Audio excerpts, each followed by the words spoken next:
On Title 10, on federal orders, these soldiers do not conduct law enforcement operations, that like arrests or search and seizure. They are strictly used for the protection of the federal personnel as they conduct their operations and to protect them, to allow them to do their federal mission. Can I ask, when can we expect to see Marines on the streets in Los Angeles? I can't give you exactly when that will be, but soon. They're doing their training right now. It is not. We train for a federal mission for warfight, so they're right now going through civil disturbance training and the standing rules of force training. I know you can't say when the Marines will be on the street. Is it safe to say they won't be on the streets today? They will not be on the streets today.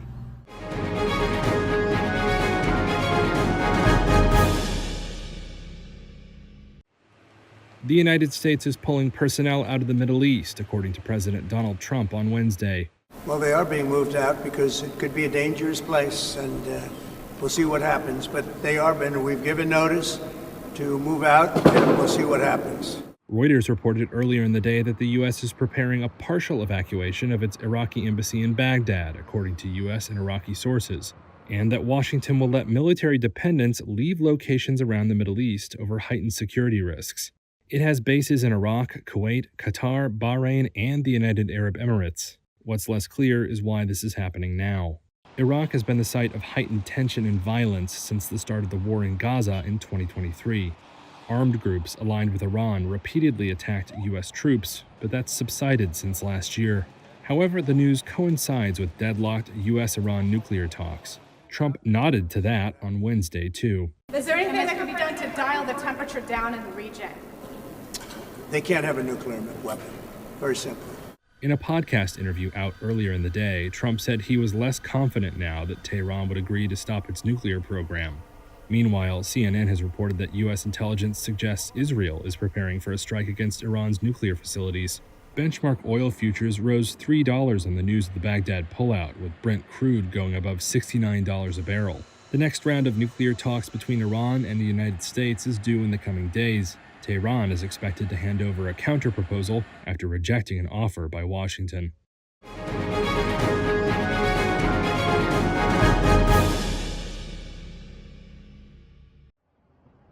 Donald Trump is set to nix California's big plans for electric vehicles. The White House says the president will sign 3 congressional resolutions on Thursday, barring the state's EV mandates and diesel engine rules. That will block California's plan to end the sale of gasoline-only vehicles by 2035. Another resolution will block the state's moves to require a rising number of zero-emission heavy trucks. The American Petroleum Institute called Trump's move a victory for American consumers and manufacturers.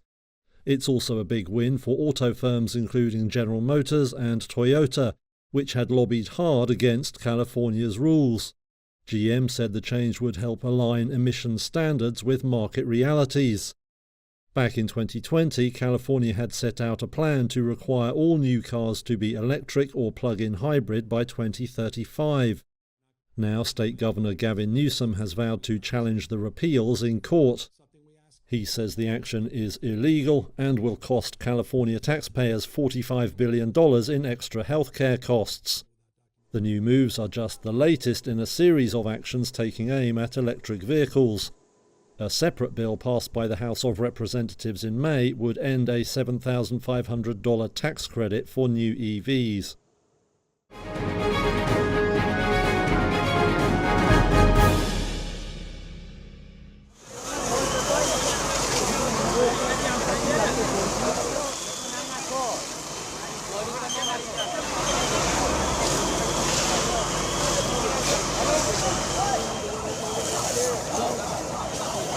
Dharmesh भाई नहीं यहाँ बैठा बैठा phone पर धर्मेश भाई क्या है दूसरा धर्मेश जी है धर्मेश जी को फोन कोई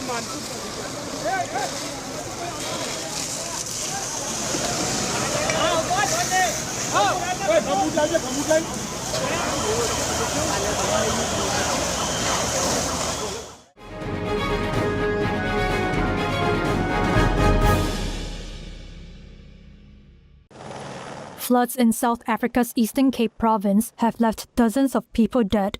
the province's premier said on Wednesday. Heavy rain and snow have lashed parts of the country since the weekend, disrupting transportation and power networks across the country.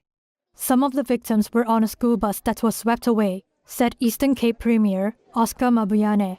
The number of people confirmed to have been in the minibus, it's 13 learners with 2 adults, the driver and the assistant to the driver.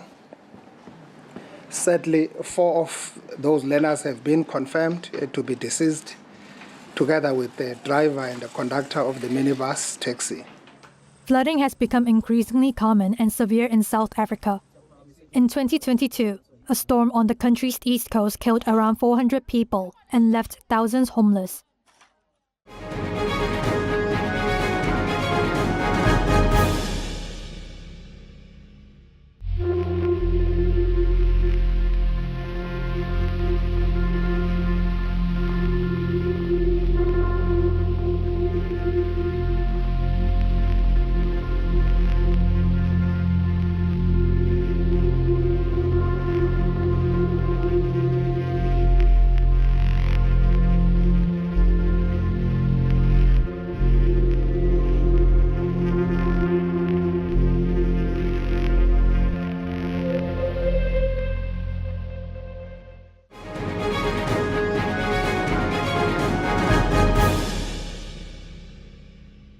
Secret is to sing, I guess, if you want to. Brian Wilson, the co-founder of the Beach Boys and creator of songs such as Good Vibrations and God Only Knows, has died at the age of 82. Wilson's family announced his death in a statement on the singer's website, but did not disclose a cause. Wilson formed the Beach Boys with 2 younger brothers, a cousin, and a friend in their hometown of Los Angeles in 1961. They put out a string of sunny hits, celebrating the touchstones of California youth culture: surfing, cars, and romance. But it was the ethereal harmonies that Wilson arranged that made their songs special and became the group's trademark. The Beach Boys went on to have 36 top 40 hits and sell 100 million records, with Wilson writing and composing most of the early works. And how did you come up with so many hits? How did the Beach Boys do it? Well, we just kept plugging away, kept trying. We went through a bad period, we forced through it, and then we jump onto a new one. Wilson himself had plenty of bad periods and at one point became a recluse. He faced a series of issues. As senior music writer and chief music critic at Variety magazine, Chris Willman explains. He was really battling, in some ways beating those demons over a period of decades, but he suffered a lot of abuse at the hands of his father, Murray Wilson, who was also their manager. And other members of the Beach Boys will tell you that, he never recovered from that.